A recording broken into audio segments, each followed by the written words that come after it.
little ones, welcome back to the dockyard. Today we're going to continue on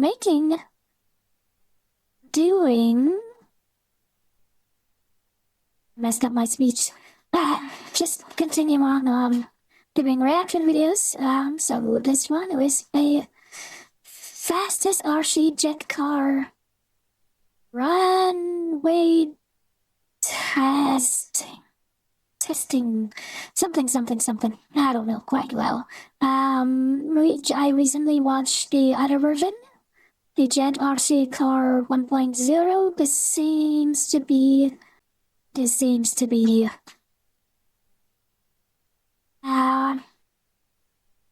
another version. By the looks of it, actually, hold on a minute. Let me just, where's my system? Is mine character? Ooh, I have no lower limbs.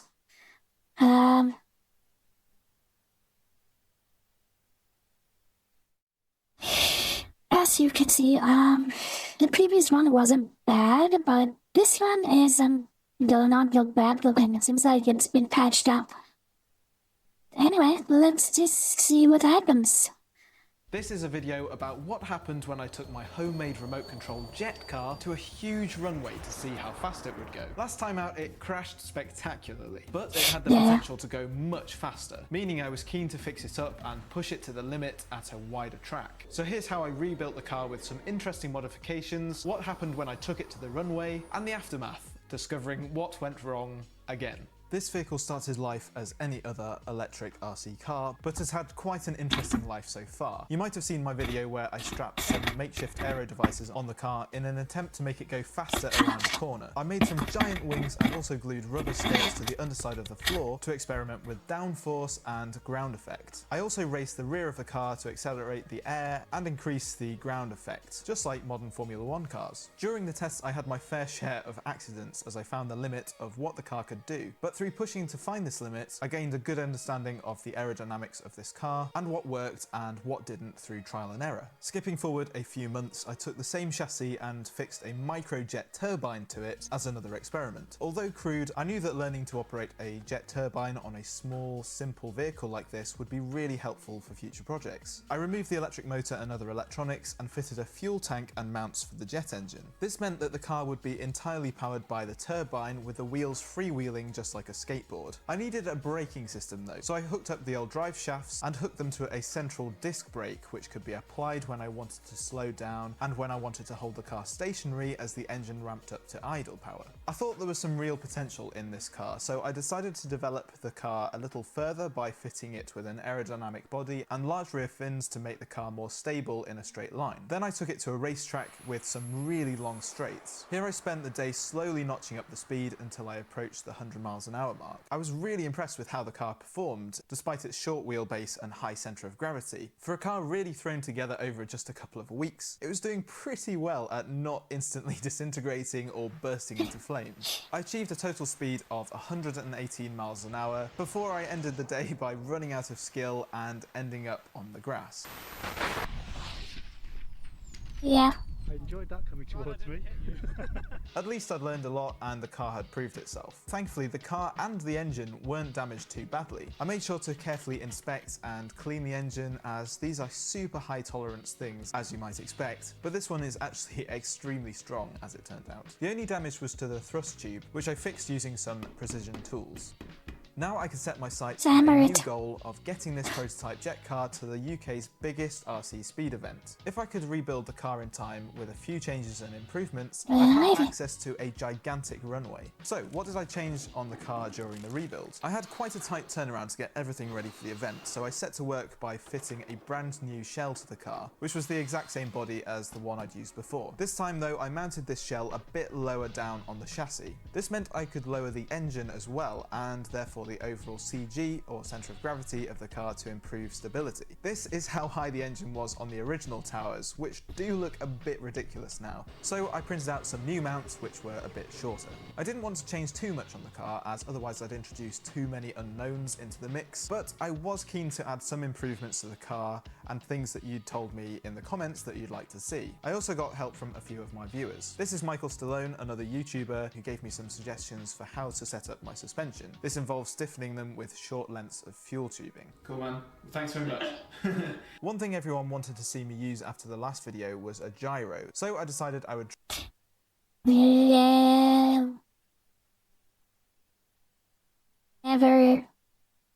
Never go for full speed like that. I would not recommend using gyros.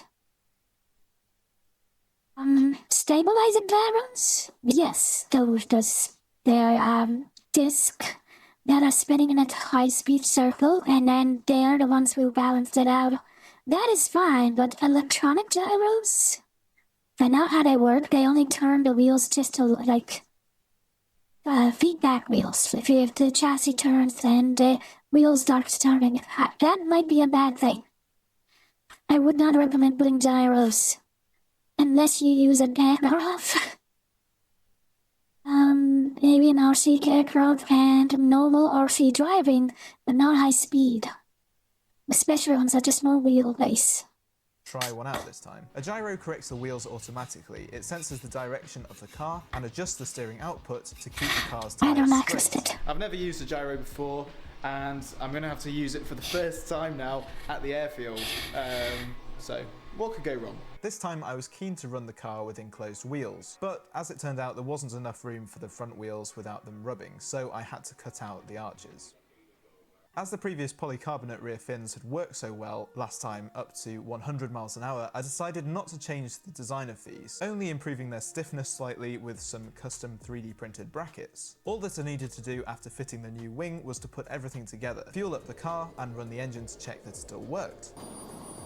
Now I have a slightly improved version of the old car. Would these modifications actually be better though? Or would it turn out that I changed too much? Well, you'll see in a few minutes. Before I show you what happened at the event, it's time for a very quick ad from the sponsor. Yeah, we're not gonna do that. My back is killing me. So, I found myself at the huge expanse of tarmac at the UK's biggest RC speed event on what was to be a scorching hot weekend. Quite a lot of tarmac, this, isn't it? Look at that. It goes on for miles. We're here at Rosser. It's a lovely morning. I thought it was going to be really windy, but it's not. It's very still. Perfect for doing some speed runs. We've got about 1.6 miles of tarmac here, so I think we've got enough space. It's a bit wider than last time, so hopefully we won't have another repeat of the events at the other racing circuit we were at. Something of course might go wrong, because it always does. We're going to be pushing this car to the limit and we'll see what breaks first. That's my approach to engineering. Hope you appreciate that. Most cars were electric powered, with plenty being electric versions of the Armour Limitless car I started with. There were also a few fuel powered vehicles like this nitro car. Only a handful of cars were completely custom, but these were definitely my favourites. This one got me thinking about how I could take my slap together prototype to the next level by building a long, low custom car that integrates the engine into the chassis. I was surprised to find out that no one I spoke to at the event was running a gyro. Was this a bad sign? I should probably have thought something of this at the time. With the temperature already very hot for the morning, something I'm not really used to in the UK, I did my best to prep the car and get it ready for the day ahead. What happens if it flames out up there? This was the first time that the car had moved under its own power since the big crash, so I wanted to check that it ran in a straight line and could stop as expected. I kept the body off so that I could access the internals much easier, as one extremely annoying thing I found with this car over my time testing it is that it's actually extremely inconvenient to have to take the engine off every time I want to refuel or get to the electronics within the car. The electric car seemed much easier to mess around with and get set up right. Next up, it was time for a slow speed test run of the car on the main straight. So I fitted the body shell and got into the queue and waited for the tower to be free, which is where you control the car from. As I was waiting though, I was told by some of the others that it was too dangerous for me to run the car with the body as it was. Just making some drastic last minute changes. Oh. Died. I'm making some last minute changes because I've been advised that the skirts are a bit dangerous on the car, so I'm going to trim them down a bit. Yes, the skirts are Basically, this will mean that the body will be less inclined to be sucked up towards the wheels. Lots of people said about, you know, you should cover your wheels with wheel arches, and so I left them like this, as shown earlier. But the problem with that is that if the body gets sucked in on them, it could blow the tyre up. So I'm going to trim them out for safety, and yeah, I think maybe the body is something I can take away already as something that I need to work on. Right, time for the first test run. This wasn't meant to be a high-speed run, with just 50 miles an hour through the timing equipment being my goal. I just wanted to check that the car felt similar to the last time out. Would it be easy to control in a straight line? Would the gyro overcompensate and cause an oscillation? Would other changes cause the car to behave differently to before? Woo! Okay, it's go time. Only going to go slowly this time. 3, 2, 1.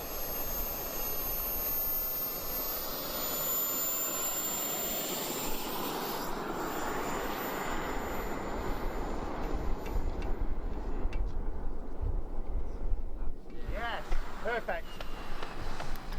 Yeah, well done. Perfect and straight, beautiful. How did Get on the that go? skateboard. It went well, but I need to go and check it out.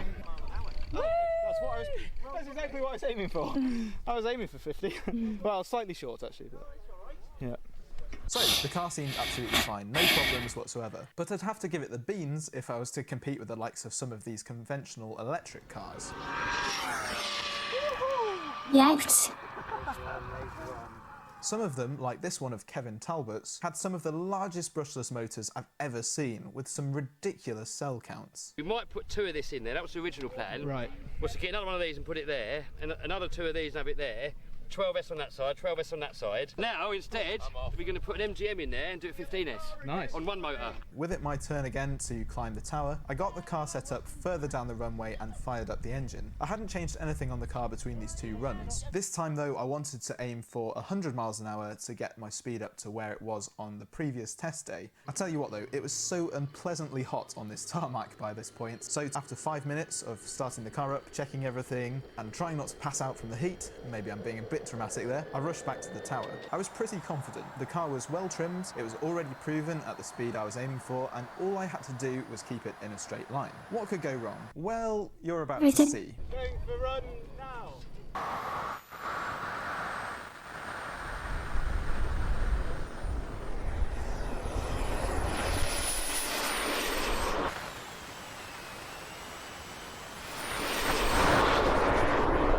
It's fighting. It's fighting. I see it. The gyro is fighting it. As the car crossed through the timing gates, it oscillated violently from side to side. Applying the brakes, the car started to slow, and I got it under control. But then... Not again. Fire risk over there.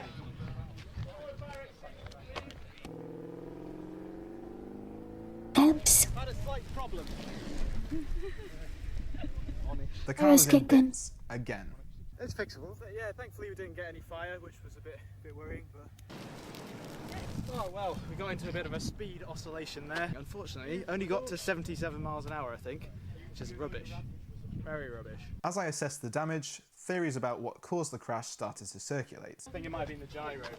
No, it's that. Do you think? It's flapping around. It's horrible. We have to get rid of it. And then I'll probably, if you're gonna run again today, I'm Oh, gonna I can't run again. All right. It seemed okay on the previous day. Yeah, but it's just a little bit gust from the side. I could actually see it when you ran. Yeah. You can actually see that thing is dominating the car instead of just planting it.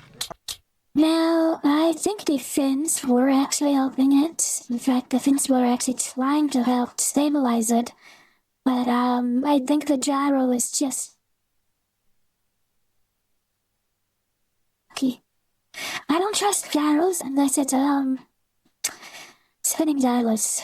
Like, you know, what aircraft use and what most modern, but electric gyros are never the best sign. Because I can see it started getting wobbling, but the wings, they look like they were trying to compensate the wobble. I wasn't so sure about this particular theory. The fins were one of the elements that was hardly changed from the last time out. If anything, they were stronger than previously. The car was travelling hardly above 70 miles an hour when this rapid oscillation started, so it seemed a bit odd to me that the others were so convinced it was the fins to blame. The body is actually alright. Subscribe. Subscribe!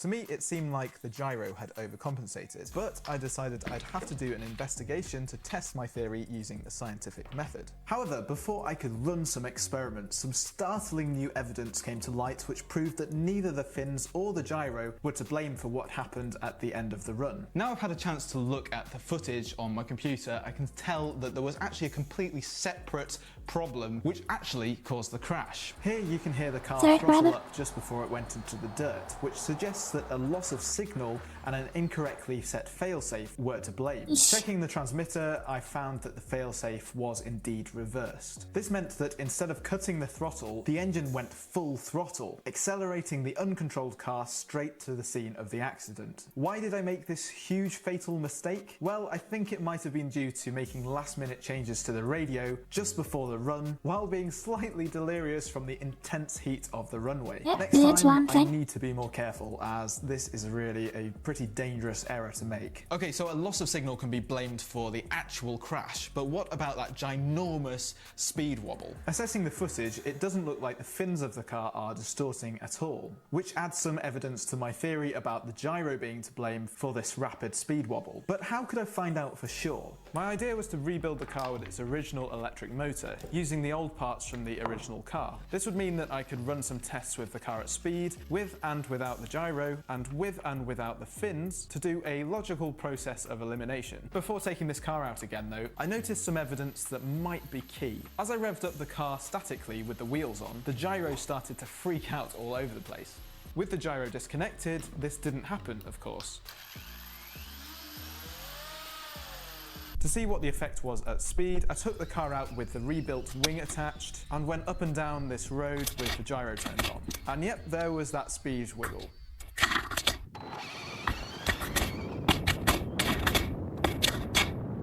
Things are not over quite if and arrows are. Now I turned the gyro off and repeated the test, and the car was much more stable.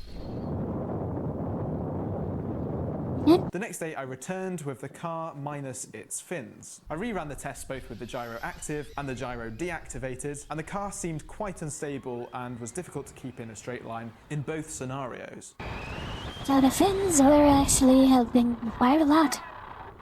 This seems pretty good evidence that the wings were actually doing quite a good job of keeping the car stable. I think the reason for the gyro freakout was due to the sloppiness of the steering. This has developed after many crashes, and sadly I think it might be time to retire this car. But maybe I can make a start on building something brand new. I think this whole project is a good example of my whole take on DIY engineering. It's about building new ideas that you can test and experiment with and push to the absolute limit. This project sort of failed in the end, but it taught me a heck of a lot. I knew almost nothing about speed cars before going into this whole jet car project, but now I feel like I can build something a lot more practical, a lot more streamlined, and of course, much faster. Right, while I get started on building something new, here's another video for you to check out.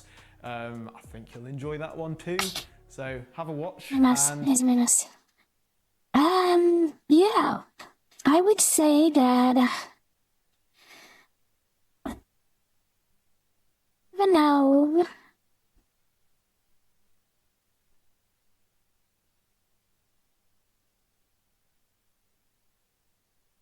yeah, you can already see it. It's doing it. You can already see it was already unstable before. Right here. Little wiggly. There's a nice, yeah, like, The thing is, the reason why I said the fins were trying to correct it is because I saw the fins flash and disappeared. So my reaction was the fins were actually trying very hard to stabilize it, but in the end, it didn't work.